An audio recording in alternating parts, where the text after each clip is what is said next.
to Egberto Off the Record. Today we are honored to have first time on Substack. Welcome to Politics Done Right.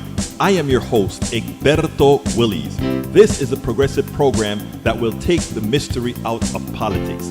This is the program that will encourage you to make sure government becomes we the people. Whether you are liberal, progressive, conservative, or otherwise, you get to air your point of view. We are an independent media outlet that, unlike mainstream media beholden to corporations, we only owe allegiance to you.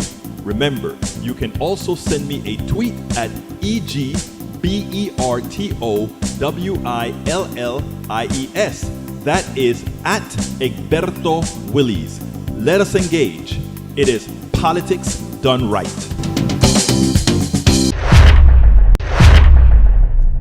Well, folks, welcome to one more edition of Politics Done Right. I'm Egberto Willies, your host. Thank you so kindly for being a part of the show. We are going to have a great show for you today. Welcome aboard. Welcome aboard, everybody. Welcome aboard, El Señor. Let's see who came in first today.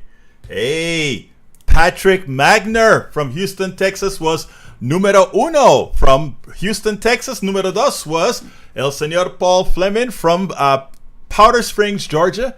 We also have in the house Michael Rudden, who's normally here first, from Brooklyn, New York. Welcome aboard, Michael. And let's see who else we've got in the main chat. We also have, whoa, Michael, what's wrong? Whoa, can't read it all because I got a long show, but I'm going to read some of it. Lisa Blair from Atlanta, Georgia. Michael says, Egberto, again, apologies for the solo. Had way too much to share all at once. I hear you, but I can't get to because I got some long videos today, but I'm going to shoot some of them out. Anyway, welcome aboard. Faye Morgan, Cheryl Elkins, Ernie Boxall, Los Gatos Sin Madrid. Welcome aboard. Natalie Lago, Kathy Walker, Jana, PJ Schuster. Welcome aboard all. Anyway, let me start with Michael because I want to get at least some of his stuff out. He says, New York Times, Trump Justice Department closed investigation into Tom Horman for accepting a bag of cash. Tom Homan, later named Trump's border czar, was recorded in 2024 accepting a bag with $50,000. Imagine that. Think about if that was on the other side. Cash an undercover FBI investigation after he apparently took the money and agreed to help the agents who were posing as businessmen secure future government contracts related to the border security. And what did they do? They closed that. They closed that investigation. Also, the Guardian, Trump border czar Tom. Oh well, I did that. Okay, so we're going to leave that one alone. NBC, no evidence found yet of ties between Charlie Kirk's shooting and left-wing groups.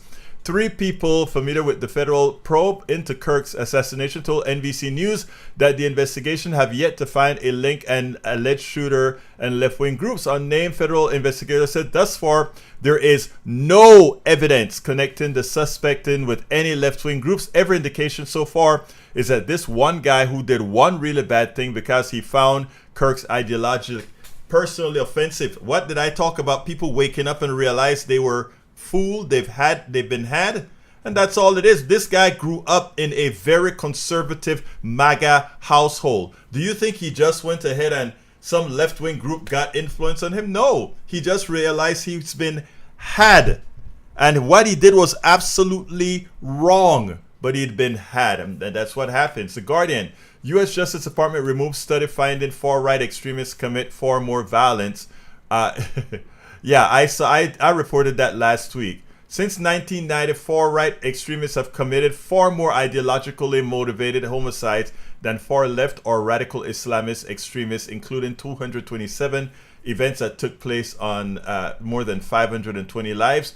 In this same period, left extremists committed 42 ideologically motivated attacks that took 78 lives. So, yeah, you know the truth, but we always knew the truth. Okay, got it. Fortunately, even Disney stars are joining calls to boycott the media. By the way, Jimmy Kimmel was just reinstated. He starts back his show tomorrow. Wow, I wonder what happened. And but there's some other dangerous things that happened. Very dangerous. The Supreme Court is allowing, and we got thunderstorms, so if something blows, you know why. The Supreme Court has just said that Donald Trump has the authority to go ahead and do what again? To get rid of to get rid of the governor from the Fed Reserve. Okay. Michael said, Berto, this one is important to me. One for the screen. Let me see if I can put it on the screen. Overlook public health. Okay, I'll put it on the screen as I continue. As I continue, I'll make it out for you, my brother. Okay, there it is on the screen. An overlooked threat to public health. Between 1930 and 2015, hurricanes and tropical storms contributed to more deaths in the continental United States than many more widely known killers. Hurricanes and tropical storm, 3.6 to 5.2. And there is it on the screen. 2 on motor vehicles. Infectious disease, 1.9. U.S. battle deaths in war, 1.2. Total deaths per million. Those are deaths per million. It's on the screen for you. All right, welcome aboard, LBW. Couldn't make it in the morning, but I'm here now. And you know, Professor, we love having you here, and we'll take whatever we can get out of you. Arlene Fucino, welcome aboard. Bob Hickey says, what, Kimmel's back? Yes, he's back tomorrow. Joe Join, Do You Lie is in the house. How you doing, Do You Lie? Pamela Robertson, welcome aboard. Bob Hickey says, shocker on the lack of left-wing involvement. LOL. We all knew this. I know we did. Hey, PJ. Hi. BBC reported 3 days ago that it's been proven that Putin had Navalny murdered. No doubt in my mind. No doubt in my mind. Okay. I want to start with Jasmine Crockett, and then we'll move on to a few other things. Let's go ahead and get started on that first. Let's do that, and then we'll take it on the other side.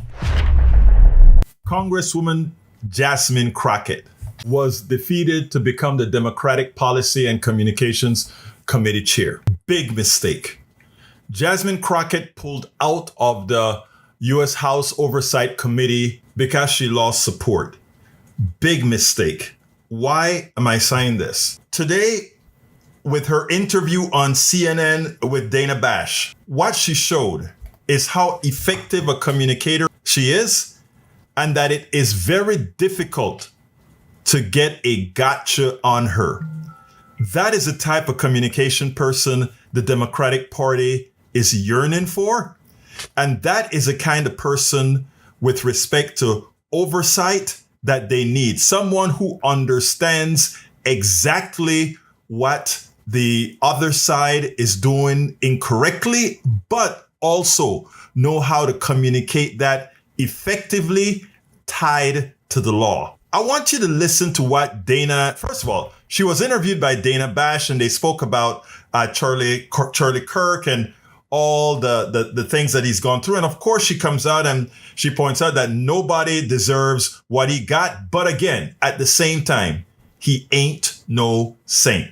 I want you to listen to what Dana Bash attempted and how she flipped the script, not only to defend and justify what she did appropriately, but then turned it into a very effective call out on the Trump administration, on MAGA, on the conservative movement, the right-wing movement.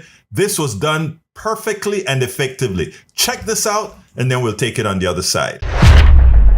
You obviously feel very strongly about the rhetoric that Charlie Kirk used, that you find objectionable, and also from others in the MAGA movement. As the memorial service for him is going to happen later today, there is a debate over heated rhetoric on all sides. And listen, whether it's heated or not, the fact is Charlie Kirk should still be here. It should not have been that there was political violence that resulted because of the words that were coming out of his mouth, just like plenty of MAGA hates when I mention white supremacy, which kind of tells you where MAGA stands. But nevertheless, they get very upset when I talk about white supremacy. But that doesn't mean that somebody should then try to find a bullet or try to find a knife and harm me. Not in America. That's not who we are supposed to be. Well, let me ask you, because I do want to play a couple of statements that you made earlier this year. Okay.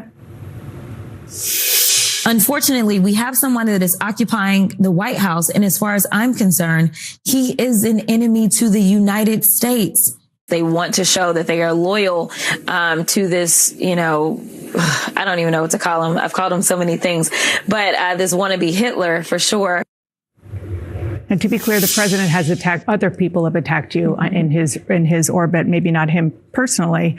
But do you have a responsibility as an elected official not to raise the temperature, but rather lower the temperature, particularly when there are people out there who listen to elected officials all over the place who are not well, who use that as a way to instigate the political violence that you are calling out? I think that my responsibility is to be transparent and to be honest. And the reality is that we are living in a time in which this administration and this regime is not interested in making sure that people understand history. We need to understand why they are so problematic. And so I am using that language because it is accurate language. When we see the consolidation of power, when we see them trying to chill speech of jokesters, when we're seeing all of this, that is a playbook out of Hitler, and I won't deny it. Like, these are the facts. But one of the things that I've never done that the president has done consistently is called specifically for violence. He has said, oh, beat that one up. He has said those types of things. We know that Charlie Kirk was saying things about who should live and who should die. I have never said those kinds of things. And I think that those things are the ones that are really, really dangerous. And even still, some of that will still be protected. We know that we still have laws that are on the book that certain speech is not protected, that it does cross over when you are inciting violence, such as what we saw on January 6th, when you are doing what we consider to be a terroristic threat of some sort, where it's a matter of, I'm not just saying it, but I have the apparent ability to carry that out. But me laying out historical facts, just like they don't want to talk about the fact that slavery was real in this country and that my people were enslaved and dragged and raped and abused, and they don't want to account for any of that. They don't believe in reparations. No, I think it is okay for me to understand history and communicate in a very clear way about why we should feel as if there is a concern. And when we swear an oath, which is what that first clip was, we swear an oath to the Constitution to protect against all enemies, foreign and domestic. And so if there is someone that is evidencing themselves, such as the president, who is going out and says, yes, I will take a $400 million plane from a foreign government, or is engaged in receiving crypto that we cannot track in exchange for, say, giving away chips to Saudi Arabia. No, we absolutely need to understand how these things could cause us harm. Or when he's cozying up to somebody like Vladimir Putin, it's not only a problem for us, but it's a problem for our allies. When you have somebody like Poland that is like, yeah, this is what Russia's up to, and the president is like, oh, that may have just been a mistake. We need to understand what all his business dealings are, even with Russia, because that has the potential of putting us in harm's way. Now, again, who could have done that any better? To make it clear again, she did not step back from telling the truth. And Dana Bash immediately cut the interview, immediately said, thank you, Representative, or thank you, Congresswoman, and moved on. And you know why she did that? Because what Jasmine did, what Congresswoman Jasmine Crockett did, was to immediately show the dereliction of the media, the mainstream media, not the independent media, the dereliction of duty of the mainstream media. And not only that, but also the depravity of the right. All of our country's problems. Exactly right. The depravity of the right. She pointed it all out. And the thing about it is, she did it so smoothly, right?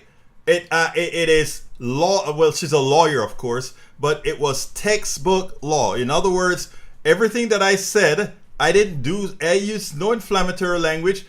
The Donald Trump, the law, that what he's passing, it looks exactly like something that Hitler in those days, authoritarians are doing. She also points out all the iniquities that he's actually done with the plane, etc. Oh, it was marvelous. And I said in my mind, the person that went on to the select committee that took her place, I mean, that ran against her, I'm like, how could they really have passed up on somebody who could go on to national TV every single place and not get caught flat-footed? Not get caught flat-footed. I see Schumer gets caught flat-footed. I see what's the name of the guy? Hakeem Jeffries get caught flat-footed. She she didn't know what clip they were going to play. And boy, did she nail it. Anyway, I want to point out something. So let me go ahead and play. I did an interview with Cindy Hendrickson, who is the Indivisible president. And I wanted to do that because after the Charlie Kirk murder and memorial that tried to deify him, try to make him a saint and try to create all this thing, there are a lot of people that were contacting me, and I've been noting that people had a sense of dread. People had a sense of not doing stuff. And, I over here in Kingwood, which is a very red area, we have a lot of women that have decided to hell with it. We are going to step out and we are going to do some stuff and we are going to engage. We are going to engage. And that's what she did. That's what they did. And I want you to listen to, we just had a little quick Substack live that we kind of put together in an impromptu form. I wanted her to kind of encourage you guys. All of you need to be active. All of you need to go out there and do something. Here we go. Welcome to Egberto Off the Record. Today we are honored to have, first time on Substack Live with me is Cindy Hendrickson. Cindy Hendrickson is the leader, the organizer, the founder of Indivisible Kingwood. And what I want to talk about with Cindy today and with some of the actions that she's taken is lately I've been getting a whole lot of mail with people in despair. People thinking that the country is gone and that they can't do anything about it, etc. What I want to tell you is that we can. And luckily, I'm in a very red district, very red area. And I've watched, and it's mostly women. I'll just point it out blank. Mostly women taking the bull by the horns and saying, we are going to make a difference. We're going to go out and do it. And with me right now is Cindy Hendrickson. Cindy Hendrickson is the founder of Indivisible Kingwood. Thank you very much for being with me here, Cindy. How are you doing today? Thank you. I'm doing okay. Egberto, how are you? I am doing fine. Let me tell you, Cindy, I've been very impressed with the work you've been doing in our very red district here in Kingwood. And I feel, one of the reasons anytime you call, I just say, how high do you need me to jump? What do you need me to do? Is because it just warms the spirit that we have people out there that are willing to put their bodies on the line and get the job done. So tell me a little bit about how you got Indivisible Kingwood started and kind of encourage other folks to do the same. Well, we started it during Trump 1.0, so in 2017. But of course, it was a much different time. We did some protests. We didn't have Dan Crenshaw. We had the illustrious Ted Poe. And so, we would go to his office. We'd protest here and there. We did a lot of postcards, thousands of postcards to our representatives. Well, I was in charge for a couple of years, and then I handed it off because things were not so awful, and we got Biden in. And so we were coasting a bit. No way did we really think that we were going to be where we are right now. Unfortunately, here we are. So I think it was in January, late January, maybe it was after the so-called inauguration. I realized that nobody in the neighborhood was doing anything, absolutely nothing. And everyone was pretty distraught. So I told my husband, it looks like I have to fire this group back up again. So I did. And first meeting, I think we had maybe 15 or 20 people, which was amazing. And that's pretty much how we run when we go to meetings every other week here in the neighborhood. And we have gotten a lot more folks involved by being out on the street corners because they see us and they say, oh, these people live in this neighborhood. We've had many come and join us just based on our neighborhood protesting, not the big national stuff, but just the stuff down here on the corner in front of Dan Crenshaw's office. So we do that weekly. And the reason we do this weekly is because we need the visibility. We need people to see we're out there. We're fighting. We're a bunch of old ladies. It is true. It is primarily women. We have maybe 3 guys that show up, but it's primarily a bunch of retired women. Let me pause you a second there because you are correct. that it's a bunch of retired women. You have the time, you have the resources to do it, and that's the reason why. But interestingly, I came out to visit with you all on Thursday, and there were 3 Gen Zs out there with you, which I found quite impressive, and they were just as active with you. In fact, one told me, my mother and I came out here, and this guy lift up his pistol for us to see. It was a rifle. A rifle. It's a rifle. That was 2 weeks ago that occurred. So as a result of that little show of toxic masculinity and white supremacy, because that woman that you talked with is Latin American, Hispanic. All right. So we all have body cams now, but we do get stressed out. We do worry for our physical safety, but we thought, okay, we can't stop. So what's the best thing we can do? We get body cams. So, here, and I downloaded my videos yesterday, and they're excellent. And this is a cheap little thing, $40. So a bunch of us have these now. We will continue to show up. We did a little protest. What is today? Monday. Oh, wait. Don't talk about that one yet, Cindy. I want to get us there. Now, I want to say something beforehand, because when I spoke to you the week of the assassination of Charlie Kirk. The murder of Charlie Kirk. And one of the things I remember you telling me, you don't know if the ladies are going to go out that week. And I didn't say anything, but my heart sank, because I was hoping that we would not allow an action, because that is what terrorism is all about. They want to change your behavior.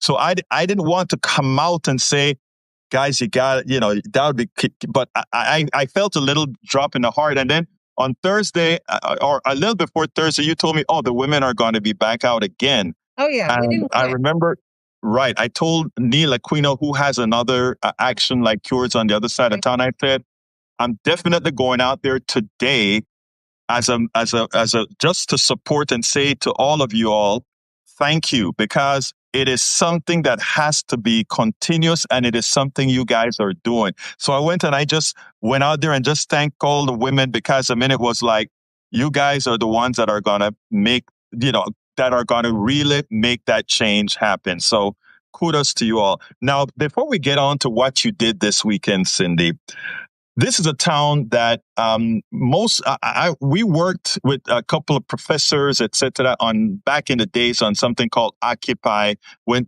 they had the Occupy movement. Right. And we held Occupy for 52 consecutive weeks here in Kingwood on the weekends, and we would average probably 15 to 20 people each time, but we never amassed what you guys did. And that is when you had I don't think it was called No Kings. It was called something else. I don't remember what it was called. No, we had No Kings, and we had over 600 people. Over 700 people ultimately that you brought out, you and your team, your cohort, brought out in this area that had never, ever seen not even a protest of 100 people. Right. And you brought out 700. So tell us a little bit about how, I think that even shocked you. It did. It was very shocking.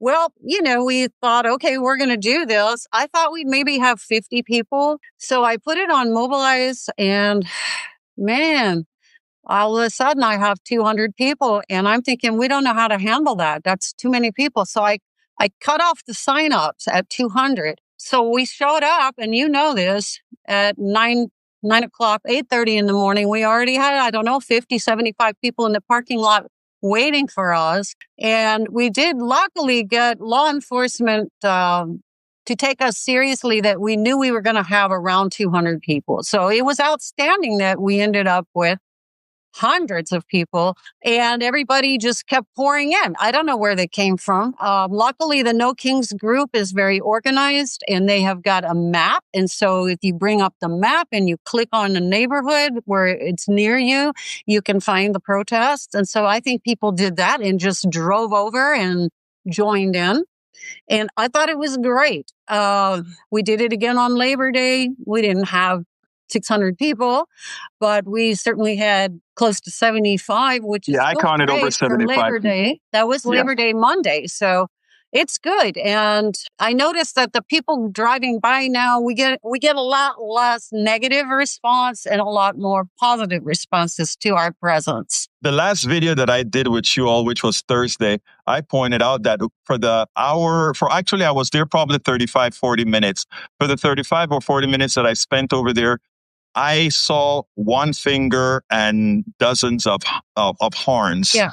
So, I mean, it was a very positive experience. But I want to say out something else that your group brought out.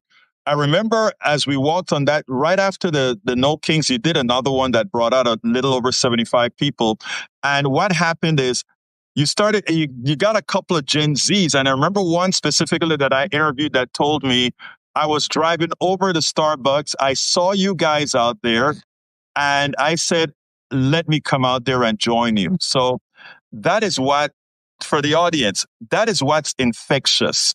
A lot of people that are feeling despair right now, when they see other people taking actions, they feel empowered to do that as well. And that's what Cindy's group has been doing. And that is letting people feel more empowered. And that is what they are doing. Now, they did an action that they put together that actually impressed me. I wish I could have gone out with there, but I had other commitments. It was kind of fun. It was kind of fun, according to you guys. But let me set it up here. Great time. Everybody know who Ghislaine Maxwell is from the Epstein files, right? Well, they moved her to Texas. And I got a call from you when they moved her to Texas. Did you see what happened? Yes, ma'am. We need to go out there and say, yes, ma'am. And I thought Cindy was playing. No way. I don't play. Cindy was not playing. Tell us what you guys did. Well, I have what she calls herself my sous chef. My sous chef, Vicky, said about a month ago when they moved Maxwell, she said, let's take a field trip. I mean, we're retired. So we drove up to Bryan on I think it was like a Tuesday or a Wednesday, no problem. So we wanted to go on a reconnaissance and see what the facility looked like, see where we could set up if we wanted to have a protest. And we ended up talking to the neighbors and drove all around the facility, talked to the goon squad that they've got guarding the place on our tax dollars, I must say. They all look like they just stepped out of a group of ICE guys. They're all in tactical gear and they've got sniper rifles and all kinds of scary weapons. And they're there to intimidate you when you come up to the front gate. So we did all of that a month ago and came back and said, well, okay, we've got all this other stuff that we're doing. So we kind of put this on the back burner, but we decided Vicky had to do this and I have to support my cohort. She said, let's go protest. So we organized a pretty quick action with some people we'd never met before. But we got ourselves in touch with the folks that live in that area, in the Bryan College Station area, as well as someone from Fort Worth and a group from Conroe and our group. And we went up Saturday. We met at a place we decided we'd meet at, and we marched on over to the facility with all of our signs and our bullhorns and our cowbells. We're known for our cowbells.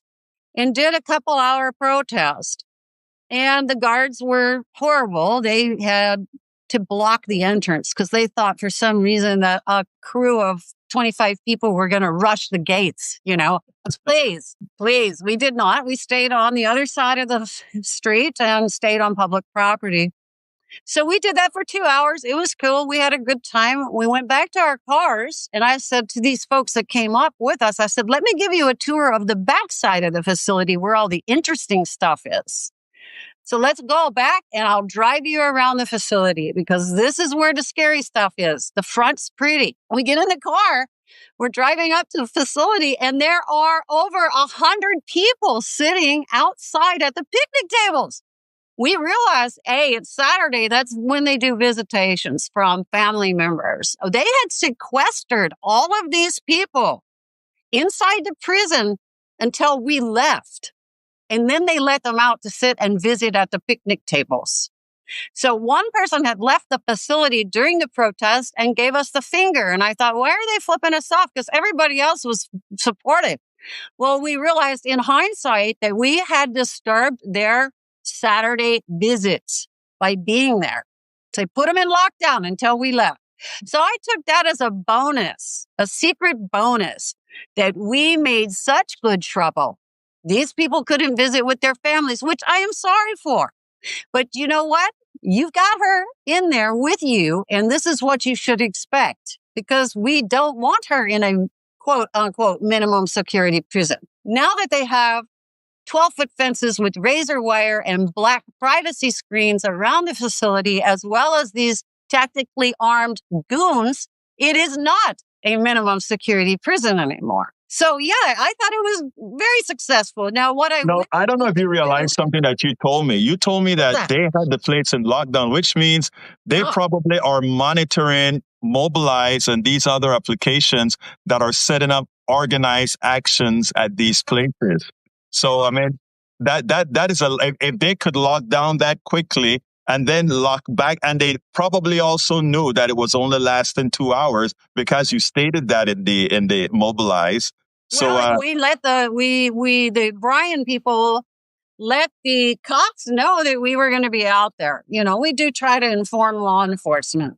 Right. Maybe we shouldn't, but we did. Oh, so, no. Actually, let me tell you, for the way that you guys are operating, I am not going to make any comment. There are different ways of protesting, and you all are protesting is in a very organized fashion that I think is needed, because that brings a certain subset of the base to come in and work with you. Mm-hmm. Some will work in a more clandestine kind of a way. Okay. And again, the protest is supposed to be done in a lot of different ways. Let me see. Egberto, Michael Greenman from MTA here. We need to talk. Only 2 of reps who sponsor HJR 54 have done anything to promote 54. Okay, we'll talk, Michael. We'll talk. But yes, Cindy. So I want to tap on this, people. Those that are listening to us. Cindy is a small business owner here in Kingwood that understands that the country is going in a wayward direction. And while she has told me many a times, sometimes that feeling of dread and despair that comes over sometimes, the solution that she picked was going out there and doing something.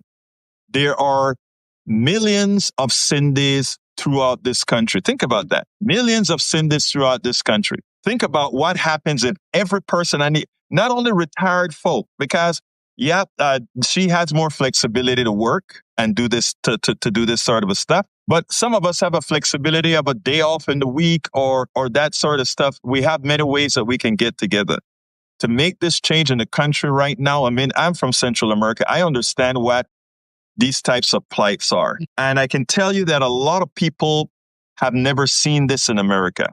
This is new. Cindy, and I think I've told you this before. This is very new for America. This is like a virus we have never seen before. No, they don't understand what's happening. And I don't understand how people are sleepwalking through what is going on even today. They are sleepwalking. Well, this silent takeover, including what we saw yesterday as the memorial to a new god, I did not watch it. Dangerous. I didn't watch it. I watched excerpts of it. We have to. People are going to have to show. They wanted to make that big showing that showed the amount of people that are out there supporting this person. Right. The reality is, the good people way outnumber those others that have all those bad isms. Go ahead, Cindy. I myself that every single day. Yeah, it's the truth. Most of in fact, even here in Kingwood that we consider super right-wing MAGA conservative, it isn't as much as you think. It is just that people are scared.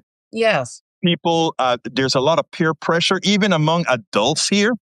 I sit down and speak to people that we sit down and have a very civil conversation, and they agree with 80% of what we're talking about. And if they see me come into that place, their space, and they're with their friends, I can see the dread in their face. Sure. Please don't talk to me. Please don't. And I get it. And I give them that space, right? It's a peer pressure thing. But what you're doing, Cindy, with bringing people together, gives people more, give people the license that they can be who they really are, because most people are good. Go ahead, my sister. Well, I just wanted to say, too, going back to Camp Bryan, what I hoped, and I'm not sure it will happen, but the groups that are more local to the prison there, like 20-minute drive instead of a 2-hour drive, that they would start doing this every Saturday, even if they only do it for an hour. It's disruptive enough for those prison guards and the visitors. But the neighborhood really appreciated it. We were in the neighbor's front yard. They didn't care. One woman came out and said, "Oh my gosh, I'm so glad to see you guys here." Everyone who drove by, except for the one car, was supporting our presence at the prison. They don't want her there either. They don't want these people patrolling their neighborhood 24/7 in these federal vehicles with their guns. Okay. So I'm thinking, why aren't they doing this every Saturday? I can't do it every Saturday. No, but Cindy, and that's what I'm saying. Things always need a catalyst. Right? In activism, you always need a catalyst. Maybe you guys need to do it another couple times. And as you're doing it, and as we start showing people what was done, where it was done, because you wrote a very extensive blog that I'm going to turn into a summary and cross-post to the Indivisible Kingwood website. I haven't done that yet, but you wrote a blog. As more people see that, because the one thing we know is that the mainstream media is not going to pick it up. No, we sent out media advisories for this, and nobody cares. Well, here's the thing. You guys have been too successful. If you were not successful, the media would have been out there, because they would be there to show Indivisible Kingwood came and they could muster 2 people. Okay, that is a kind of vibe that you get. But you're too damn successful. I guarantee you, the mainstream corporate-driven media won't cover you. But anyway, Cindy, we are coming close to that time. So give some advice to folks, because folks aren't just going to listen to this on the live. There are going to be many people that are going to listen to this offline. How do you suggest that they, let's see, Natalie Lago says, please post her blog on your Substack. I absolutely will post the blog on the Substack, and she'll probably post it on hers as well, but the more the merrier. But yes, Cindy, there are a lot of folks that are going to watch this. Thousands are going to watch this after the fact. Why don't you tell folks, again, I know you sort of alluded to it in the beginning, why they need to get out there and how can they get out there? Well, they need to get out there because people need to see you, and they need to know that this is unacceptable. We are marching towards complete authoritarianism. Today, they don't want to publish the consumer, whatever it is, index, like how much money we've been spending. They totally said, oh, we're not going to publish that. So they are withholding data because it's ugly data. Badly reflects on them. You've got to be active. You have to speak out. And if you are not the type of person who wants to be the leader, you don't have to be a leader. You can find groups. There are not just indivisible groups. There's the 50-51 movement. There's Move On. There's so many groups. We do try to cross over and work with one another. Find a group that is busy and get yourself involved. We have things that can be done by people who are introverts. You can write postcards to swing states like Virginia and Pennsylvania. California, get those guys to support Newsom's endeavor to be able to redistrict California.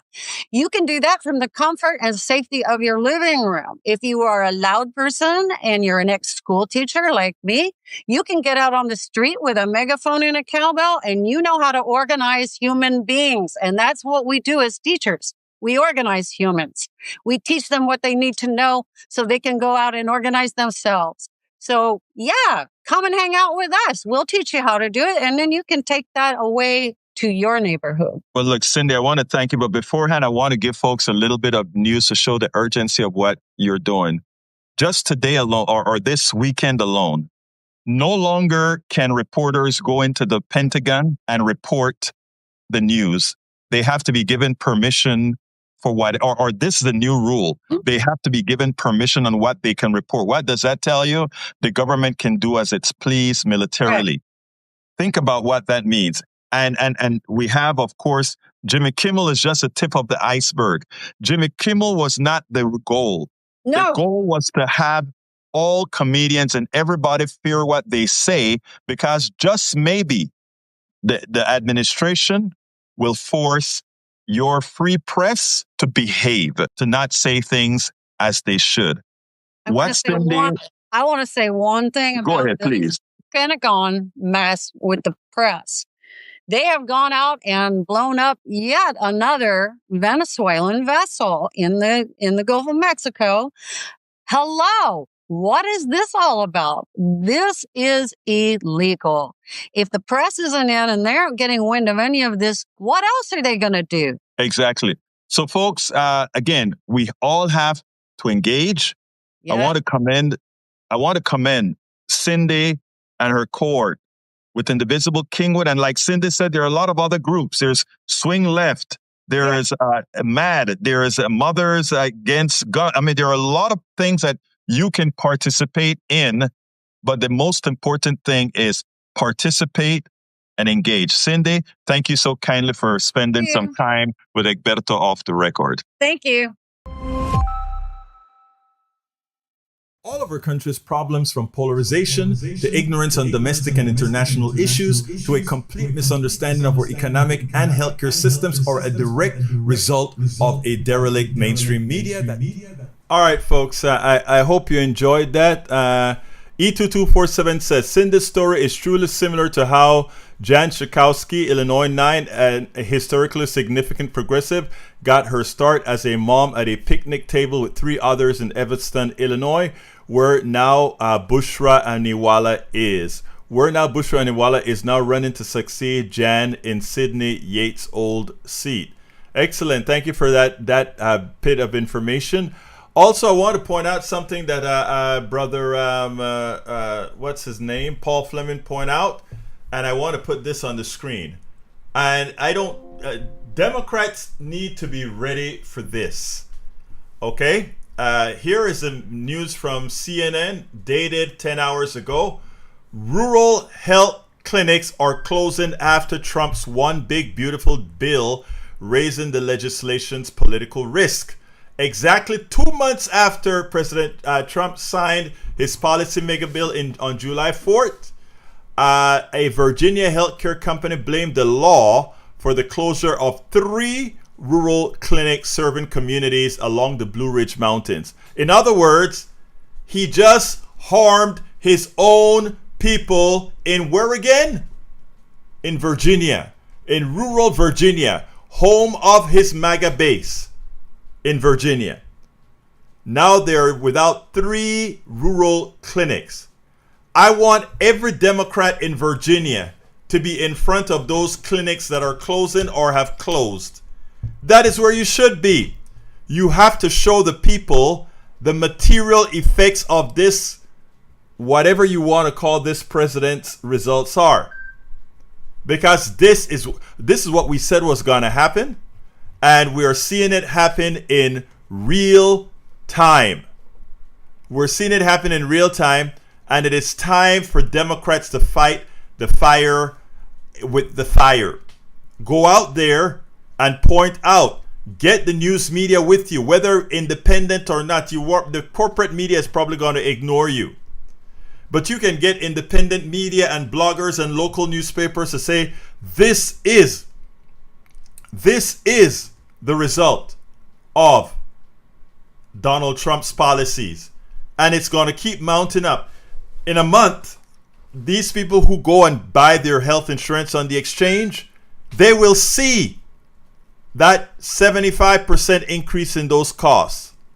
They will see that immediately. So let's be clear, folks. this is going to have a material effect on it. A material effect on it.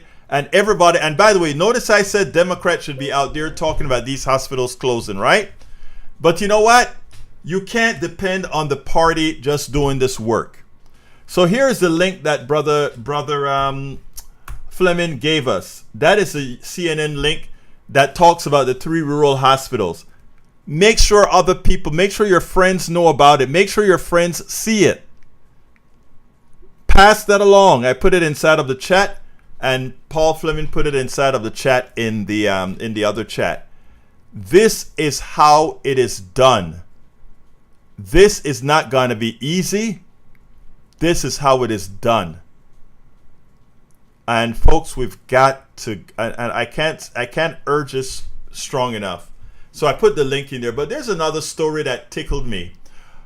I want to go to TikTok, and you know, before I bring anything to you guys on TikTok, I fact check it to make sure that you know, because look, I even fact check ChatGPT, okay? Because I want to make sure to be as accurate with you guys as I can. I make a mistake here and there every so often, but I try to fact check all of the time. Now, yeah, Bruce, Disney got the message and he's back. Mr. Jimmy Kimmel is back on. But anyway, let me go ahead and show you what I want to talk about on TikTok. I hope I saved it. I think I saved it. It's a very short sort of an, I think it's sort of like an ad promoting this stuff. But I want you to listen to this. And after you listen to this, I'm going to bring up something that I went ahead and researched. All right, let's go there.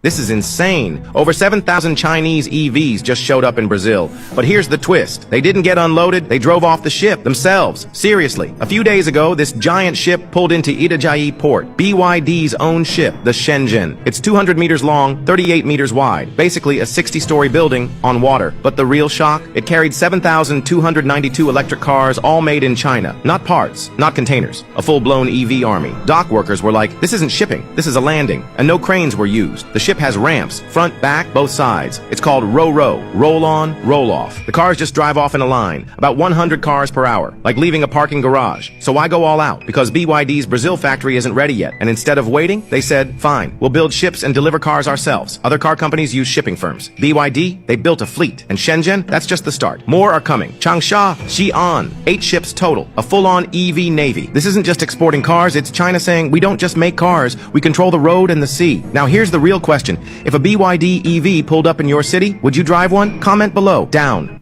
This is insane. Over 7,000 Chinese EVs. Now, the reason I brought this up was to make several points. And to show you the difference in economies, all right? I've pointed out that China, for all practical purpose, has a sort of quasi-capitalist economy, but not quite, right? And the United States have a capitalist economy, but not quite. It's more of a fascist economy. Okay? But here's the thing that I find ironic. All the things that Donald Trump is doing right now, right, is going to shrink our market share of cars. By putting the tariffs in an irresponsible manner, it's going to make our stuff for us more expensive without having an option out. Let me give an example, and I'm going to get back to this in a minute. We don't grow coffee except for in parts of Hawaii and maybe other territories. We don't grow coffee. So it doesn't make sense for us to have a tariff on coffee. We just would be raising money on that tariff. It makes no sense. We don't make bananas in any quantities. So it makes no sense to have tariffs on bananas because we're not going to start growing bananas if it becomes too expensive because we just don't have the climate and the industrial base for bananas. So it makes no sense. Now, on other things, we don't control the inputs. We've long gotten rid of the textile equipment that controls the inputs and all these other things. So it makes no sense to have tariffs on most of these things, because all it does is raise the cost to Americans without even the inference that we are going to build those factories. And as it raises the cost on Americans, and we don't reinvest that money from the tariffs back into the economy, it goes to the wealthy people. It depresses the economy. And as it depresses the economy, what happens? You don't have to build factories anymore because the economy is depressed. Nobody's there to buy the stuff, right? So we are doing everything to screw our economy. And then don't talk about the economy of the future. Electric vehicles, windmills, solar panels, etc. Trump, these guys are building in Panama, inside of Brazil, even in Mexico, docks that are amenable to these kinds of technologies. We don't even build the ships that we import stuff on, right? So here you have BYD. You remember what happened during the pandemic? Where because we were dependent on so many other pieces, we were insecure.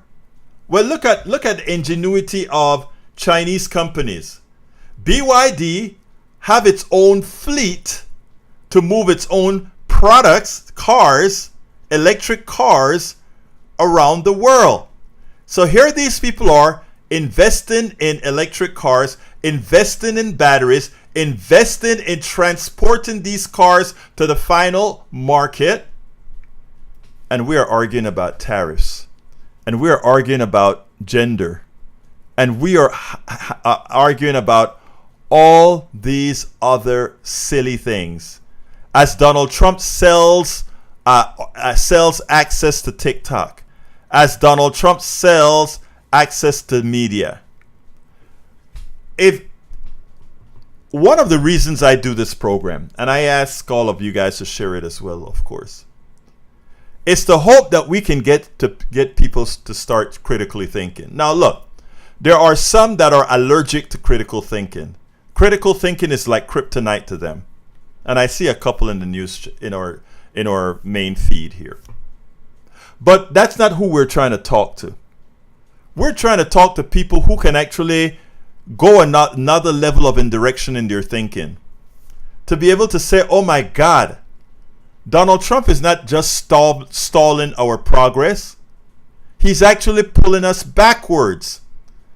With all those plants that are closing down in Maine, the solar panels and the windmills that are on the East Coast that are shutting down and no longer subsidized to give them the power up. For all of this that is occurring, folks, as slowly with China's Belt and Roads, with China populating the world with well-priced EVs and over doing the right thing. What is sad is that we have allowed what in the old days would have called the know-nothings. We have allowed the know-nothings to take control of this country. The know-nothings of taking control of this country. And it's harming us to the core. And it will render us. Do you remember we used to like to call Russia the gas station of the world? It's just a superpower that's a gas station.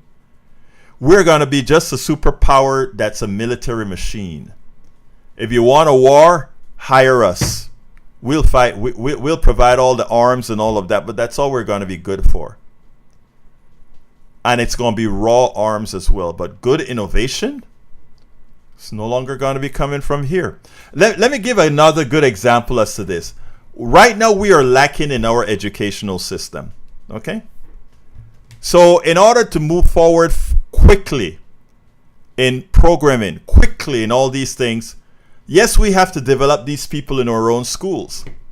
But we've been importing a lot of these people from foreign lands, doctors, nurses, engineers, computer programmers. Why? Because our STEM suck. You can ask the teachers in our chat how hard it is because we've been cutting budgets for education as the wealthy gets wealthier. So we have had to import our intellect. And it shows with some of the folks that we have here, right? We have had to import our intellect. And what did Trump do today? $100,000 for an H-1B visa. So now they're going to charge companies, which means only big companies going to be able to afford this, to bring thinking people into our domain, in our country. It's almost like Donald Trump is attempting to create a depression. And it's not going to be worldwide. It's not going to be worldwide. It's almost like he's trying to create a United States depression. And in doing so, then buying up everything. What is your email? I have an idea where you could put together a compilation of videos that we could show our MAGA independence. Egberto@egbertowillies.com. Just send it to Egberto@egbertowillies.com, Margaret. Look, we are in such dire straits right now. And what we have people like Cindy and others doing is great work, but we have so much more to do. Patrick Magner says most high-level PhD graduates were immigrants. Imagine that. So, folks, let me just say this, right? We have a lot of work to do, but we can do it. And I want to urge all of you not to be despaired, but to hold, like Cindy and her court have, hold the bull by the horns and get out there. And let's make sure that No Kings version 2 is the biggest protest nationally ever on this planet. Let's make sure of that. I just got an electrical hit, but my backup came in for a while. I hope I didn't lose anything from that. So folks, it is important. Anyway, please, for those of you who are here, please remember to support the program however you can. All those who become paid subscribers of Politics Done Right immediately get access to all of my books. You see them scrolling on the screen right now. How to Make America Utopia. Take away the economy from those who worth it. It's worth it. How to talk to your right-wing relative friends and neighbors. We also have Lose Weight and Be Fit Now. Hey, if you're going to do this kind of work, you have to try to not get too, Tribulations of an Afro-Latino Caribbean Man. Racism didn't stop my smile. Hope our journey forward. And as I see it, class warfare, the only resort to right-wing doom. Folks, we need your support. Please remember, you can support us by becoming a paid subscriber of our Egberto Off the Record newsletter. And how do you do that? You do that by going to politicsdoneright.com/newsletter. And I'm putting that in the feed right now.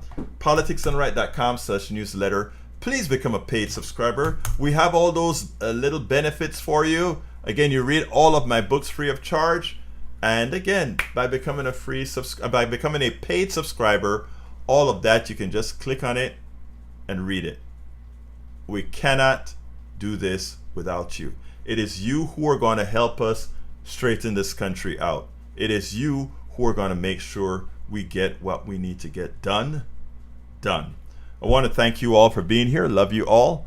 You know how I end this baby. My name is Egberto Willis. This is Politics Done Right. And you know how I end this baby. I am what? What am I? Out!